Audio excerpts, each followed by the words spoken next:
Assalamualaikum warahmatullahi wabarakatuh. Alhamdulillahilladzi arsala rasulahu bil huda wa dinil haq liyudhhirahu 'alad dini kullih wa kafa billahi syahida. Asyhadu an la ilaha illallah wa asyhadu anna Muhammadan abduhu wa rasuluh alladzi la nabiyya wa rasula ba'da. Para pemirsa Alif TV channel yang dirahmati oleh Allah, sebelum kita masuk ke materi yang kedua, silakan di like, subscribe, dan komen di bawah ini. Mohon masukan, saran, dan kritik apabila ada yang salah.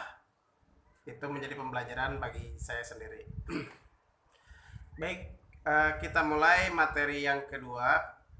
Sambungan dari materi yang pertama tentang the new normal. Ketika kemarin saya telah mendefinisikan bahwa the new normal itu adalah sesuatu yang baru, normal yang baru daripada yang sebelumnya. Sekilas tentang the new normal. The new normal adalah kenormalan yang baru yang berbeda dari normal yang sebelumnya. Jika kemarin itu normal, hari ini menjadi tidak normal. Dan selanjutnya adalah membentuk kenormalan yang baru. Itu salah satu penjelasan yang kemarin saya jelaskan di video yang kemarin. Untuk lebih jelasnya silakan lihat video yang pertama dari saya. Baik, isu coronavirus ini telah menjadi isu yang tak hanya isu kesehatan saja, tetapi merupakan isu ekonomi juga. Ketika kita telah paham bahwa akan datang suatu situasi dengan kenormalan yang baru, kita harus segera bergegas bagaimana kita menghadapi kenormalan yang baru tersebut.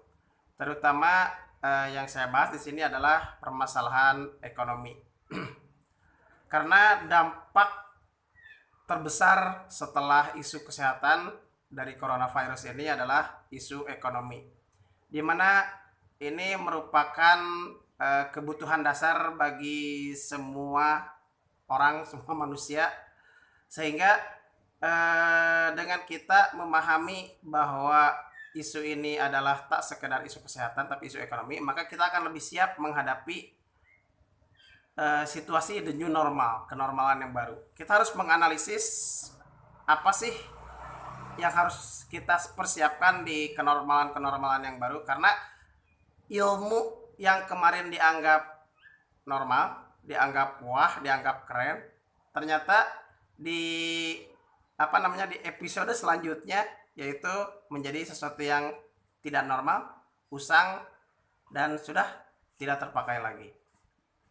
Jika kita melihat dari sejarah revolusi industri, kita bisa melihat betapa revolusi industri ini menghancurkan tatanan masyarakat pertanian dan peternakan yang menjadi mata pencaharian utama waktu itu.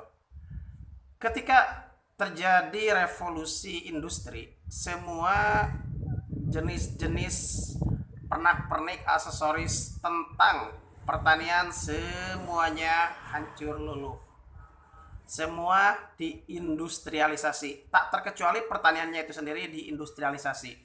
Maka ada adagium pada waktu itu menyebutkan bahwa orang bodoh lebih pintar, orang pintar itu lebih baik daripada orang bodoh. Nah, kaum industrialis menyebut bahwa diri mereka adalah lebih pintar, dan kaum petani dan kaum peternak dianggap bodoh karena waktu itu para industrialis ini berhasil mengumpulkan uang dengan sangat cepat dengan metode-metode baru, dengan menggunakan mesin-mesin baru, sehingga menjadikan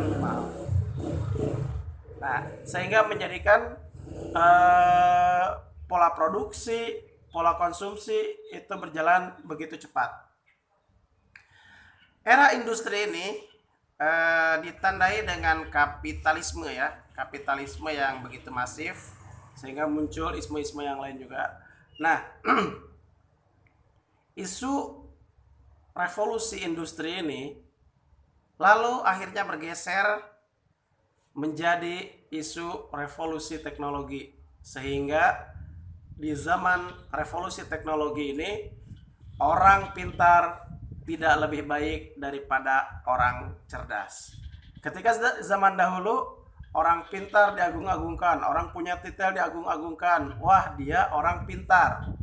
Dia kaum industrialis yang dia benar-benar menguasai bidang ekonomi pada waktu itu. Para petani tersingkir. Lalu beberapa saat kemudian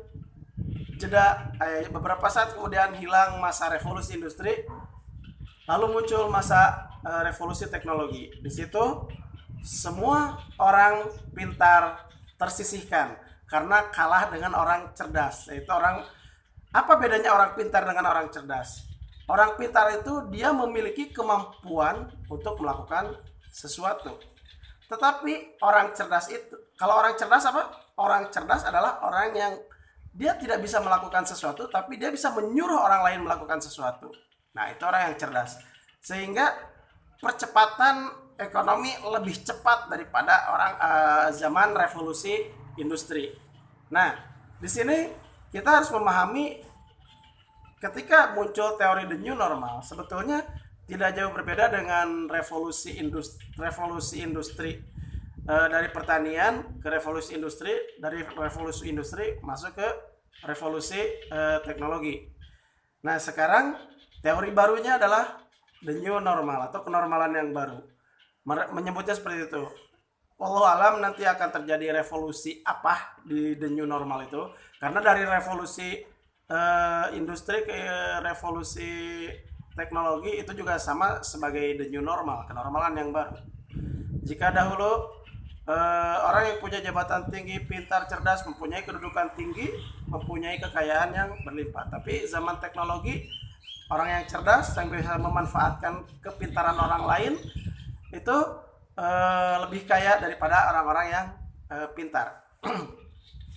Nah, ini merupakan satu the new normalan. Nah, di the new normal yang baru ini, entah apa nantinya revolusi yang akan terjadi di the new normal yang baru, kita harus melihat sisi dari pergerakan, kalau istilah Kang Dewa Eka Prayoga, yaitu adalah ketika kita melihat suatu perubahan, gitu, satu sisi adalah tantangan, hambatan, tetapi di satu sisi ada peluang. Nah, sebagai manusia kita harus menjadi orang yang dinamis dalam berpikir, think globally, act locally. Secara prinsip kita harus berpikir global, beraksi secara lokal.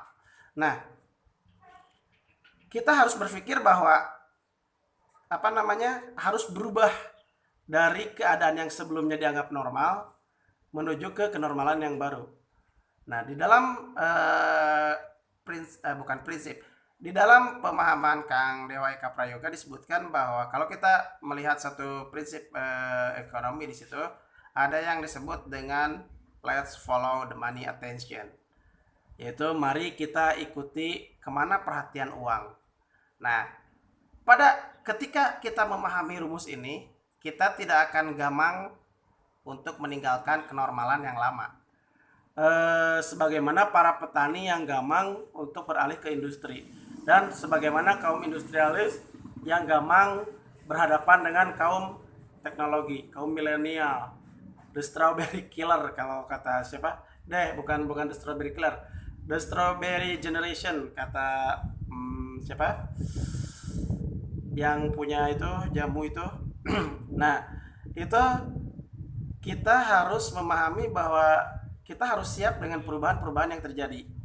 Nah, perubahan yang terjadi di masa yang akan datang, menurut analisis pakar ekonomi, saya waktu itu ngobrol dengan seorang teman bahwa the next leader of economy adalah orang-orang yang bergerak di bidang kurir, di bidang pengantaran jasa delivery. Kenapa? Karena kata teman saya,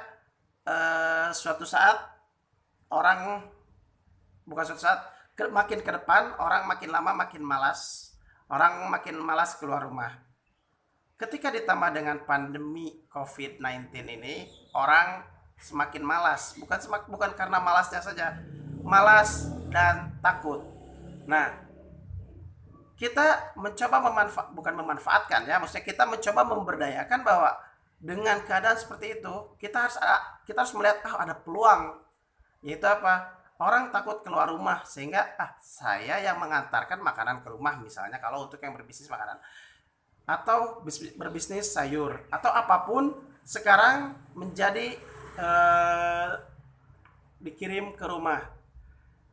Muncul istilah work from home, school from home, jualan online, itu semua dilakukan di rumah.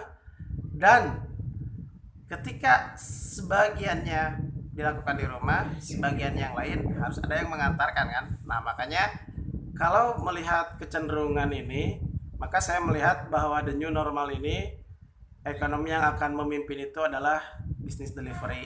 Makanya sekarang kalau kita lihat seperti JNE, JNT, Wahana, dan apapun merek kurirnya sekarang sedang mengalami namanya kebanjiran order gitu. Kenapa? Karena orang sekarang berada dalam posisi yang dalam posisi yang scary, takut, dan malas ya untuk keluar rumah gitu. Sehingga bisnis-bisnis tersebut menjadi peluang. Nah, kita harus bisa menangkap peluang-peluang ini sehingga kita bisa menghadapi kenormalan yang baru gitu, dan kita tidak mengalami yang namanya stagnan gitu. Karena kalau kita stagnan artinya kita ya sudah gitu, kita akan tersisihkan gitu. Padahal life must go on, hidup harus tetap berjalan, kita harus tetap go. Nah,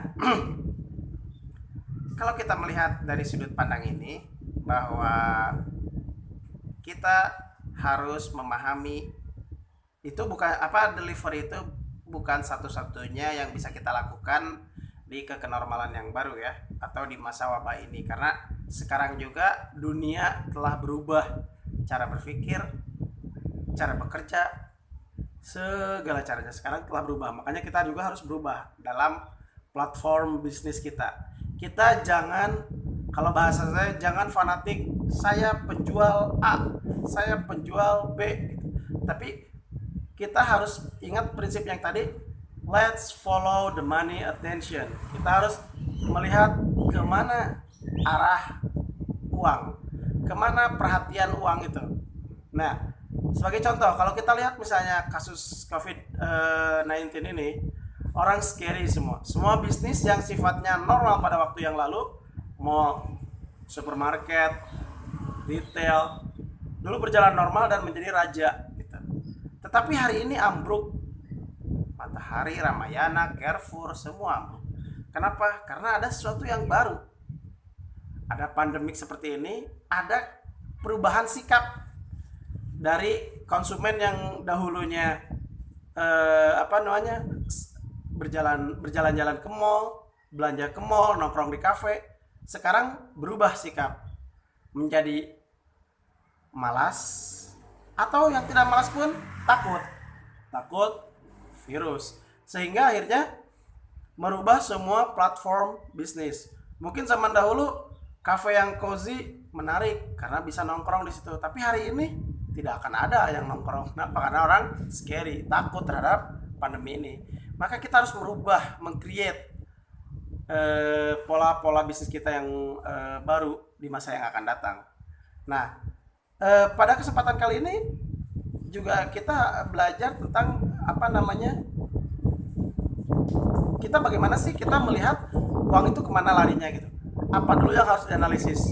Yang harus dianalisis itu adalah sebetulnya hambatan apa, ketakutan apa itu yang sedang terjadi. Ketika kita bisa merumuskan atau bisa kita memblokkan, mengkotakkan bahwa ini masalahnya ini loh. Nah, lalu kita mencoba mencari solusi. Contoh misalnya, ketika terjadi sekarang pandemi COVID-19, semua berada di rumah, semua tidak bekerja, semua tidak sekolah. Nah, ketika kita tahu, sekarang perubahan masyarakat menjadi seperti itu, lalu bagaimana caranya kita mengulik bisnis yang baru? Lihat, apa kebutuhan dari orang-orang terhadap pandemi corona ini, karena tidak mungkin yang namanya uang itu tidak keluar, pasti keluar. Ketika terjadi pandemi COVID-19 ini, orang keluar rumah, ada orang yang keluar rumah, ada yang orang yang diam di rumah. Orang yang keluar rumah butuh safety, butuh hand sanitizer, maka jualan hand sanitizer laku. Ada orang yang keluar rumah pakai sarung tangan, pakai masker, butuh, sehingga laku orang yang jualan masker dan jualan jualan sarung tangan tadi, masker dan sarung tangan, hand sanitizer. Itu bisnis yang berhubungan dengan COVID-19. Lalu ada sabun, kita harus hidup bersih. Apa sih hidup bersih? Oh, mandi pakai sabun, jualan sabun. Sabun apa yang ramai? Sabun antiseptik jelas, karena ya membunuh kuman, membunuh virus dan segala macamnya. Seperti Dettol, Lifebuoy. Itu sekarang rating mereka tinggi. Kenapa? Karena mereka cocok dengan isunya ya.